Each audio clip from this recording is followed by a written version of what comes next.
Je reçois Passim Bayo comme annoncé. Bonsoir, Monsieur Bayo. Bonsoir, Fabien. Vous êtes le président de COPAP, UDPS, et vous êtes juriste, c'est ça votre formation initiale, avant d'être politique. Nous parlons de cette actualité sans pour autant zapper d'autres sujets connexes. La justice redonnant un peu plus d'espoir, surtout avec la décision prise par les hauts magistrats. Je parle de la Cour constitutionnelle, la plus haute juridiction du pays, dont l'affaire Matata Ponyo, autrement dans le dossier Boukangalonzo, qui fait couler beaucoup d'encre et de salive. Et puis des marches pacifiques qui sont déroulées sans accroc. La police, un véritable service au service du peuple, cette tautologie est permise. Et puis voilà, des marchands ou des manifestants un peu plus républicains, loin des injures, loin des casses, loin de ce que certains appellent barbarie humaine. La démocratie congolaise encore en maturation, ou c'est juste circonstanciel? Bien, je ne sais pas, j'aborde la question par laquelle, puisque tu m'as présenté tout un paquet. Mais je voudrais commencer par la question de la Cour constitutionnelle, en disant tout de suite que c'est un plaisir. Un plaisir. Tshisekedi n'est plus dictateur. La justice congolaise n'est plus instrumentalisée. Puisque j'ai suivi Nyabirungu Mwenesonga tweeter en ces termes que la Cour constitutionnelle n'est plus ou a prouvé à la face du monde qu'elle n'est pas une cour d'opinion, mais plutôt une cour de justice. Matata Ponyo lui-même, il a tweeté un message de remerciement rocambolesque à l'égard de la Cour constitutionnelle. Et nous prenons acte, effectivement, que ça n'a pas été simplement le cas avec Matata Ponyo, avec Jean-Marc Kaboun dans son temps, puisqu'il devait annuler la décision l'ayant déchu en son temps. En même temps, la question de Mambunda avait été au Conseil d'État. À cette époque-là, déjà, nous crions à l'état de droit. Ça, je vous répète leurs commentaires ou leurs impressions. Mais je voudrais un peu entrer dans cette espèce de polémique juridique ou polémique à la juridique. Mais je voudrais y répondre de manière, je suis tenté de dire amphibologique. De cette manière que voici. Il y a prenons l'hypothèse où la Cour constitutionnelle ayant décrété sa surséance, disons ayant décrété son incompétence au profit du Conseil, au profit de la Cour de cassation. La question que l'on se pose... C'est que la Cour constitutionnelle n'a pas dit. Voilà. Vous êtes dans une hypothèse. J'ai dit que je réponds de manière amphibologique. J'ai dit, prenons ce contexte-là. Eh bien, en vertu de l'article 168 de la Constitution, la Cour de cassation recevrait la décision de la Cour constitutionnelle et l'appliquerait comme loi et connaîtrait de l'affaire de Boukangalonzo. Pourquoi? Puisque dans notre droit, les décisions rendues par la Cour constitutionnelle en vertu de l'article précité ont casquette légistique. Mais je prends l'autre bout de manche. La Cour constitutionnelle ayant décrété son incompétence. Et cette Cour n'a pas expressis verbis acheminé l'affaire devant le juge de la cassation. Est-ce que Matata Ponyo peut-il comparaître de nouveau? J'ai dit oui. Pourquoi? Puisque notre pays ne peut pas consacrer un déni de justice légale. Ça serait une autre manière d'écrire l'impunité, même si j'ai suivi le confrère Onyemba dire qu'il faut qu'une juridiction tombe du ciel. Il faudra que Dieu descende, même si quand on cite Dieu dans des affaires où Boukangalonzo est la seule ferme agro-industrielle, la première au monde qui est née avec 350 millions de dollars au moins, revenons quand même. Alors que dans l'histoire du monde, on ne connaît qu'une histoire qui aurait démarré avec 40 millions. Revenons et donc dans ce cas... S'il vous plaît, ouais. Revenons quand même à ce que vous avez dit tout à l'heure.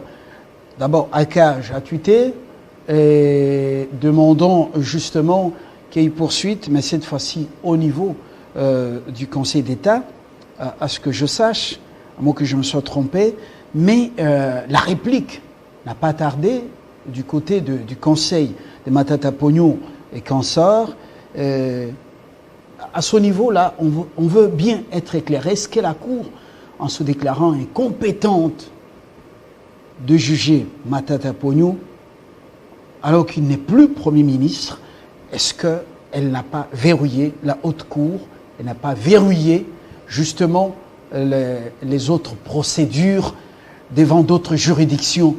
On réfléchit, pas du tout, on réfléchit en intellectuel et non pas justement en militant politique. Tout à fait, mais puisque vous voulez que l'on réfléchisse en intellectuel, tout à l'heure, je vous ai vu vous exclamer en disant que la Cour n'a pas précisé où elle acheminerait l'affaire.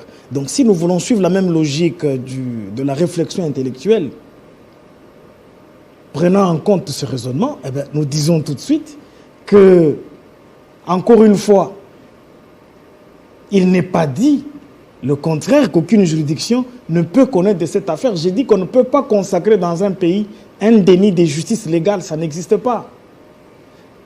Lorsque vous lisez l'article 73 de la loi portant procédure devant la Cour de cassation, vous y trouverez droit fondé à pouvoir traiter de la question de Bukangalozo. Je sais que le Conseil d'État est une juridiction, haute juridiction administrative. Eh bien, s'il est des questions administratives qui en seraient dénichées, elle pourra être compétente. Mais quant à dire qu'il faut attendre une juridiction qui tomberait du ciel pour juger Matata Pogno, eh bien, c'est foutre le doigt dans l'œil. Le déni de justice légale n'existe pas.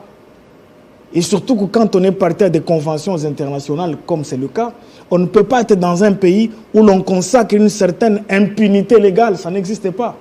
Voilà, et donc je dis à ceux qui sont épris de justice que la seule manière de faire plaisir à notre compatriote Matata Pogno, avant de monter la passerelle de son avion à Conakry, il avait dit « Je vais affronter la justice de mon pays et je n'ai pas peur ». Voici l'occasion qui lui est offerte de pouvoir prouver à la face du monde que cette ferme qui a commencé avec 350 millions de dollars n'a pas été un champ de la kleptocratie. Voilà. Et au-delà de la justice, on voit quand même que la rue parle sans beaucoup de soucis, sans beaucoup d'inquiétude. Après le 13, le 6 a été postposé pour le 13 et le 13 n'a pas donné de soucis. Il y a eu quand même démonstration de la force, comme pour dire la rue n'est pas l'apanage de l'UDPC allié. Autre volet, bien. La police s'est très bien comportée, comme la majorité des manifestants, au-delà de quelques petites choses déplorées, petits incidents. Peut-on dire que la démocratie a atteint le degré le plus élevé de la maturation en Afrique centrale, la démocratie congolaise? Bien, mais je n'ai cessé de les répéter. Je dis que la démocratie en sciences constitutionnelles signifie autrement la dictature de la loi. Et donc, les marches ont été autorisées. J'appelle ça ce genre de marche symbiosée qui mélange la Mouka, El Fayoulou Mouzito et nos amis de FCC, entre guillemets, El Kingakati, qui ont eu à marcher, même si pour certains c'était une marche comme organisée par des colons fatigués. Mais c'est leur droit, colons fatigués ou pas, vous avez droit de marcher et de vous exprimer. Ils se sont exprimés. Et là, Tshisekedi n'est plus dictateur. Ici, je voudrais stigmatiser un propos de Ramazani Chadari, qui a traité le chef de l'État de dictateur. Mais moi, je dis, mais Ramazani Chadari ne doit pas oublier qu'il était ministre de l'Intérieur dans ce pays. Pendant qu'il était ministre de l'Intérieur, les manifestations étaient réprimées en sang. N'est-ce pas un sanguinocrate en ce jour qui se trouve en train de traiter, qu'est-ce que je dis, un président de la République aussi démocrate éviter les mots forts. Le mot fort est celui de Ramazani Chadari qui traite le chef de l'État des dictateurs, alors qu'il a marché, je ne sais pas, de Pont-Gabi vers Tata Raphaël, 100 heures. C'est vrai que nous avons regretté quelques petites dérives des manifestants qui se sont attaqués à certains individus, certains véhicules ont été cassés, mais ce qui est bon, c'est que nous disons bravo Fachi Beton pour cette démocratie qui a été mise en exercice. D'ailleurs, j'apprends qu'ils auraient programmé notre marche devant la CENI. Mais moi, j'ai dit que quand on cherche la dépolitisation de la CENI, on ne la cherche pas devant la CENI, il faut aller la chercher au Parlement, puisque c'est le Parlement qui gère le débat de politisation ou dépolitisation. C'est une question légale. C'est un choix qu'ils ont opéré devant la centrale électorale. J'ai peur qu'ils s'exposent au coup de gourdin, puisque le gouverneur de la ville avait déjà pris une mesure pour épargner effectivement le centre-ville de Kinshasa à tous les pépins protestataires et contestataires, comme c'est le cas. Donc si vous voulez vous exprimer, exprimez-vous partout où vous voulez, mais pas où vous ne pouvez pas être. Est-ce qu'il y a des endroits où on ne doit pas s'exprimer? Bien, il y a effectivement des endroits où on ne doit pas s'exprimer, sinon l'ordre public ne doit plus exister. C'est-à-dire qu'il faut savoir bien cibler les lieux où vous devez protester. Je dis bien, vous voulez dépolitiser la CENI, il ne faut pas aller manifester devant la CENI. Il faut aller au Parlement, puisque c'est au Parlement où la question de la politisation, la dépolitisation avait été traitée. C'est une manière de pouvoir désorienter. Il ne faut pas qu'on donne raison à Denis Lesse qui dit que notre ami Mafa cherche toujours des manifestations où il peut s'accrocher à un policier pour faire le buzz.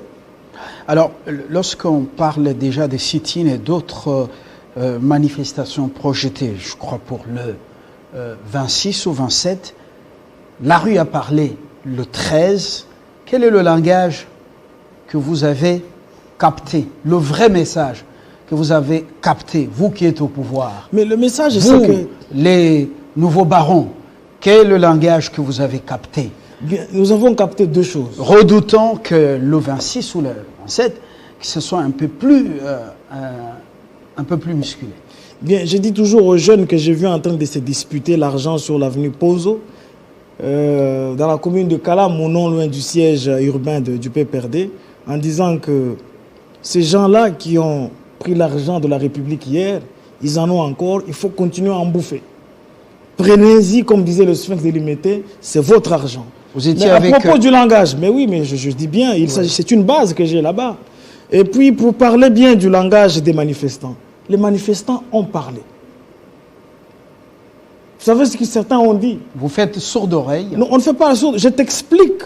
Parce que quand on manifeste, on exprime le pourquoi et le comment de la manifestation. Protestants et catholiques ne vont pas envoyer leurs observateurs à cette centrale électorale pour le processus électoral. C'est pas inquiétant, ça? Il n'y a rien d'inquiétant, puisqu'il y a une élection où les observateurs internationaux n'ont pas été là dans ce pays. Donc quand on dit statut d'observateur, ce n'est pas un statut actif, c'est un statut passif. Donc on peut constituer une nouvelle panoplie. C'est question de voir effectivement les gens qui seront présents pour observer et attester que ces élections qui ont été organisées ont respecté leur faisabilité. Donc par rapport au message, eux-mêmes ont parlé. Ils ont crié à la dictature pendant qu'il n'y a pas de dictature. Ils ont crié à la violation des droits de l'homme pendant qu'ils ont marché. Nul n'a été à l'ANER, nul n'a été jeté dans une fosse commune, etc., etc. Et donc je comprends par la suite que s'ils ont programmé certaines autres manifestations au motif de l'intensification, c'est puisque le public, le peuple congolais, la nation congolaise s'est finalement rendu compte que leur marche organisée autrefois ressemblait un peu à une espèce de masturbation politique, puisque ça a été mélangé tantôt par la victoire de Léopard, etc., etc. Puisque ici, pour manifester, il faut savoir faire passer un message, il faut savoir faire le buzz. C'est ainsi qu'ils ont pensé refaire la même chose. Je leur dis que vive la démocratie. Nous terminons cette interview ou cet entretien par un autre sujet, c'est donc l'examen du projet de loi des finances à l'Assemblée nationale. Vous avez suivi. Est-ce que le peuple est au centre des préoccupations des dirigeants actuels? Lorsque vous suivez la part réservée à chaque secteur, nous prenons le cas de l'armée, nous prenons l'éducation nationale. Est-ce que le peuple est au centre? Bien, je dis que le peuple est au centre. Comment? Je m'explique. Et la part réservée aux institutions. Pas de souci, pas de souci. Le luxe, le train de vie. Mais j'en viens. En amont, nous devons d'abord féliciter ce gouvernement des Warriors qui, dans l'histoire de notre pays, en 10 mois, a fait le 100% des recettes. Et nous voici avec un budget de 10 milliards de dollars sur fonds internes. sans compter à des subventions extérieures ou à des emprunts. Voilà ce message de félicitations que j'adresse aux Warriors. Mais à propos du peuple qui doit être au centre de projets de budget. Mais écoute, le budget, quand le gouvernement vient le proposer au Parlement, il n'est pas définitif. On vient l'exposer à la lecture, appréciation critique des autorités budgétaires. L'autorité budgétaire légale dans notre pays, c'est le Parlement. Or, les parlementaires sont élus du peuple. Donc, autrement dit, au second degré, le peuple va se retrouver dans ce travail de lecture, appréciation critique, un peu comme pour rejoindre les propos du président Haï de l'UDPS. Je cite ici le premier vice-président Jean-Marc Aboud, qui parle par exemple de la réduction de certaines valeurs en termes d'allocation, d'accompagnement à l'égard des ministres et des députés nationaux. C'est pas mauvais puisqu'ils ont déjà posé un acte. Toutes les institutions, ils proposent que, voilà, que 30%, que ça soit réduit, justement, les projections qui sont allouées à ces institutions, que ça soit réduit de 30%, ça permettrait de pouvoir résoudre certaines questions de société. Et surtout, renforcer la gratuité de l'enseignement et aussi rendre nos forces armées attrayantes afin que les hommes, les enfants des autorités politico-administratives et que tout le monde puisse envier d'aller rejoindre les rangs de l'armée. Ce n'est pas séduisant le service sous le drapeau. Est-ce qu'il sera entendu? Le train de vie des institutions, on en parle. Parce que sur cette question, il a même invité ses collègues députés de l'Est, quand bien même l'Est de la RDC fait partie intégrante de la RDC, en disant, voici l'occasion qui nous est offerte, venez, nous allons discuter sur la faisabilité, comment nous allons augmenter la cagnotte ou le quota, surtout de l'armée et spécifiquement de la question liée à l'état des sièges. Il faut amener la paix. Vous avez vu, il y a des bataillons de police qui se sont déjà rendus de l'autre côté. C'est bon pour que tout le monde parvienne à mettre la main à la pâte. Mais le gouvernement de ces guerriers, vous l'avez salué, devait donner des signaux forts. Non, il n'y a pas. Avant de rejoindre l'autorité budgétaire, démontrer que le peuple, c'est le peuple qui compte. C'est le peuple d'abord. S'il vous plaît, Fabien. Oui. Voilà pourquoi la science constitutionnelle a consacré le projet du gouvernement en l'appelant projet de budget ou projet de finances, de la loi de finances. C'est-à-dire que le gouvernement n'a pas un caractère décisionnel ou décisif sur les budgets. Le droit de couler le budget, d'en faire lecture, appréciation critique, ce sont des prérogatives attributives reconnues au Parlement. Et donc, il s'agit là des parlementaires qui vont récupérer la situation pour joindre l'utile à l'agréable relativement à vos inquiétudes, qui sont aussi mes inquiétudes, que vous présentez Ce sont au micro. Des inquiétudes sérieuses. Et légitimes, voici le terme juridique. Lorsque il propose, comme M. Kabounda propose, la réduction du train des vies, diviser les émoluments des ministres en deux parties, et même les émoluments de députés, est-ce que c'est faisable ou c'est du populisme? Bien, écoutez, le mot populisme est mal placé dès lors que ceux qui en parlent, on les appelle autorités budgétaires. On ne joue pas au populisme dès lors que vous avez des prérogatives attributives dans votre ventre. Ça, c'est la première des choses. La deuxième des choses, je crois qu'il y a eu une question de Niragongo ici, ou une question de catastrophe naturelle, où les parlementaires eux-mêmes, de la haute chambre tout comme de la basse, se sont décidés de faire défalquer dans leurs émoluments $500 pour cette question-là. Alors, ça ne poserait pas problème si cette fois-ci... Là, on est au niveau des dons. C'est là que je dis, mais c'est un exemple que je prends comme tel. Des sacrifices consentis de manière personnelle. Mais tout à fait, c'est-à-dire, au nom du solidarisme républicain, il peut toujours être possible que, pensant à ces $500 qui étaient défalqués pour chaque émolument et acheminés à ceux qui étaient en souffrance de catastrophes naturelles, si l'exercice peut être répété autrement, ça serait une bonne chose. Mais je voudrais signaler un autre élément en disant... La modification, la lecture, appréciation critique revient aux députés.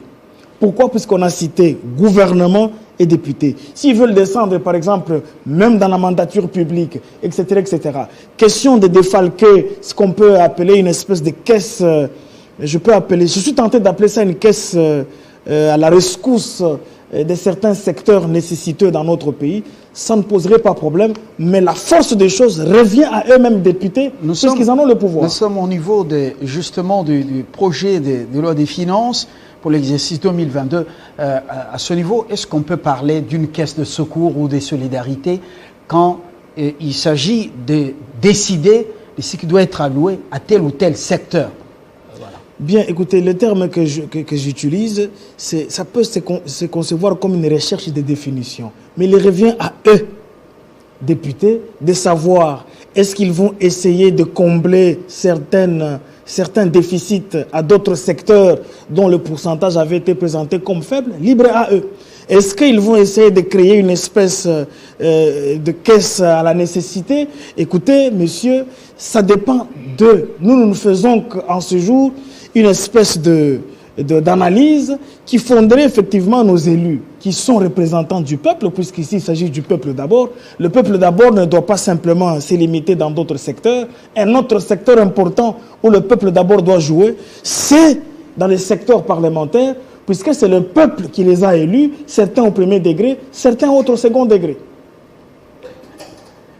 La gratuité de l'enseignement, vous savez ce qui s'est passé, les gouverneurs ont pris chacun, je ne sais pas si on appelle l'arrêté, oui, on parle de l'arrêté, non? Oui, on parle de l'arrêté. Chacun a pris l'arrêté pour décider. Pour la ville de Kinshasa, il s'agit de 300 000 francs congolais, ça représente 150 $ américains. Bien, il faut préciser un élément. Je n'ai pas encore terminé, mais au sein des écoles, on a ajouté des frais relatifs à la motivation des enseignants. On a doublé, ça devient 600 000 francs. 600 000 francs, ça fait combien?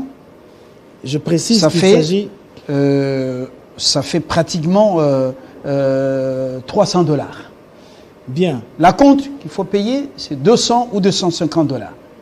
Et vous avez compris que c'est fait avec diligence dans toutes les écoles publiques, tout comme les écoles conventionnées, catholiques, protestantes, salvitistes, kimbanguistes et autres.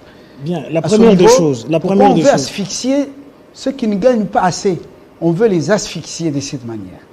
Bien, je suis au regret de voir un peu cette espèce de malignité rédhibitoire dans le chef de certaines autorités d'établissement, surtout conventionnés catholiques.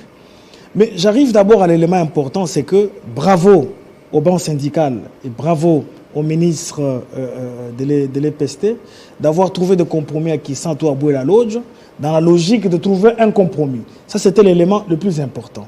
Le deuxième élément, on a précisé à l'opinion que la gratuité de l'enseignement concernerait désormais ce que nous avons appelé hier l'école primaire, les 6 ans. Et donc, nos amis qui sont en ce jour en 7e, en 8e, ce que nous avons appelé hier première année et deuxième année, eh bien, seraient exposés à ce que nous avons tenté d'appeler dans l'histoire les FIP. Mais dès lors que, par le compromis, et que légalement parlant, un certain montant avait été retenu, mais par quelle magie l'on jouerait à ces ajouts? Alors, j'invite encore une fois au banc syndical, au ministre, de pouvoir inviter les concernés à une table de négociation pour trouver un atterrissage pacifique. Il faut éviter de faire de la gratuité de l'enseignement ou de l'enseignement, comme je le dis là, l'axe central d'affrontement entre les pro-Félix, les anti-Félix, les confessions de gauche et les confessions de droite. Nous devons voir l'intérêt de nos enfants et essayer, s'il vous plaît, chacun d'entre nous, de mettre l'eau dans son pot de vin. Question d'atterrir en beauté, puisque au finish, aucun problème n'est insoluble. Il ne faut pas qu'on demande trop à l'État pendant qu'ils savent ce que nous avons eu comme budget hier. Même quand nous avons proposé 10 milliards, jusque-là, le Parlement pourra apprécier, mais on ne peut pas payer les agents au-delà de l'enveloppe que possède la République. En plus, il ne faut pas oublier que le budget n'est qu'un ensemble vide, pour lequel les institutions sont appelées à apporter des éléments de remplissage. Donc moi je pense que les gens doivent comprendre le combat dans lequel nous sommes. C'est un combat participatif et collectif. Chacun d'entre nous doit comprendre où nous allons, qu'est-ce que nous faisons. Ce qui est beau, c'est qu'il n'y a eu ni tricherie, ni tripatouillage. Ils vous ont tout amené. En 10 mois, les Warriors ont fait le 100% des recettes en interne. Et voilà qu'ils vous proposent 10 milliards de dollars. Appréciez, les élus du peuple sont dans l'hémicycle. Appréciez. Vous voulez majorer? Alors, majorez. Vous en discuterez puisque vous avez le pouvoir de lecture, appréciation, critique. D'ailleurs, le président Jean-Marc Abound a même dit ce projet de budget n'appartient plus au gouvernement. Il nous appartient à nous, députés, de lui donner la nature que nous voulons. Donc, l'occasion est offerte aux gens. J'invite simplement les gens à une prise de conscience un peu générale. Les périodes de pépins, surtout quand il s'agissait de l'enseignant, ce n'est pas du nouveau dans l'histoire de notre pays. Je voudrais te rappeler les années scolaires 90-91, où les FIP ont démarré. Je voudrais te rappeler de l'arrivée de l'AFDL, où d'ailleurs, déjà l'année scolaire qui suivait l'entrée de l'AFDL avait posé problème. C'est un problème qui existe dans notre pays. Il revient à chacun d'entre nous de savoir comment venir à la table des négociations dans un seul objectif. Que nous ne puissions pas avoir des enfants qui manquent comment étudier, surtout pour des raisons peut-être certains d'opinion politique, certains hôtes d'antipodes politiques, etc., etc. Alors, lorsqu'on regarde ces montants doublés, est-ce que l'État est-il faible au Congo? Non, mais l'État n'a jamais... Vous saluez les négociations entre banques syndicales et le gouvernement. Mais ce qui fait la force de l'État, c'est que l'État va rester dans la logique et le gouvernement, des compromis trouvés avec les banques syndicales. Et c'est parmi ces compromis, c'est les frais, le gouvernement ou le gouverneur fixe et on double dans les écoles. Bien, ça sera apprécié au niveau des arrêtés que les gouverneurs prendront. Chaque gouverneur connaît la réalité sociale de sa province. Donc nous attendons à ce que le gouverneur prenne des arrêtés qui sont, comme on dit en droit, praxéologiques, c'est-à-dire tenant compte des réalités du terrain. Puisque la même réalité dans le Haut-Katanga, chez moi, ne peut pas être la même réalité dans le Kwango, et non plus dans la Mongala, etc., etc. Donc à chaque province, sa réalité, surtout quand nous parlons de la contribution au budget national, toutes les provinces ne contribuent pas de la même manière. Chacune des provinces a une proportion. Donc tous ces éléments-là doivent être pris en compte. Question pour nous de mettre les enfants, puisque les enfants au centre de l'intérêt qui est cet enseignement primaire. Est-ce qu'on finit par là? Vous avez félicité les guerriers, tous. Vous parlez des 10 milliards. Et est-ce que le projet de loi des finances étant un ensemble vide, et autrement c'est du vent, des projections qu'on se fait pour l'année ou l'exercice qui va commencer, et au regard de la loi rectificative, est-ce que nous ne sommes pas en train de vendre du vent un peu? Mais on ne vend pas du vent, mais les chiffres parlent de soi. Il ne faut pas oublier que le budget lui-même, quand on le pond pour l'année à venir. On le pond pour l'année à venir. Donc, les Warriors ne pouvaient pas vous présenter des choses utopiques. Ils vous ont présenté des preuves. Et puis, il ne faudra pas que les gens soient amnésiques. C'est pendant 10 mois que nous recevions tous les jours de rapports sur l'augmentation des recettes, etc., etc. Comme qui dirait que nous étions en phase d'austérité budgétaire. Mais pourtant, non. Mais au moins, on a vu que le sérieux, en si peu de temps, a commencé à prendre place. Les régies financières, les entreprises publiques, etc., etc., ont su nous apporter l'essentiel. Et nous sommes sous le régime de Fachi Béton. L'IGF ne pouvait aucunement contredire puisqu'il est là comme l'œil regardant les fonds publics. Et donc, il ne pouvait jamais contredire. Je l'ai vu faire 2 émissions où il félicitait les Warriors pour cette augmentation. Il n'y a pas du vent à vendre. S'il y avait du vent, on n'aurait dû pas présenter ces éléments à l'écrit. Appréciés tellement par les députés, je les ai suivis dans revenir sur la question de 10 mois faire les 100%.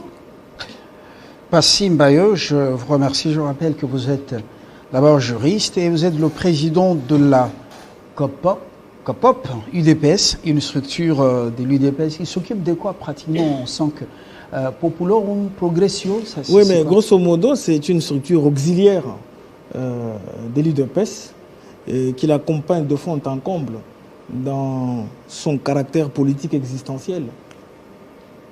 Je vous remercie d'être venu et très bonne soirée. C'est moi qui vous remercie et je vous témoigne tous les sentiments patriotiques. Merci, Passy Mbayo. Nous prenons Claude.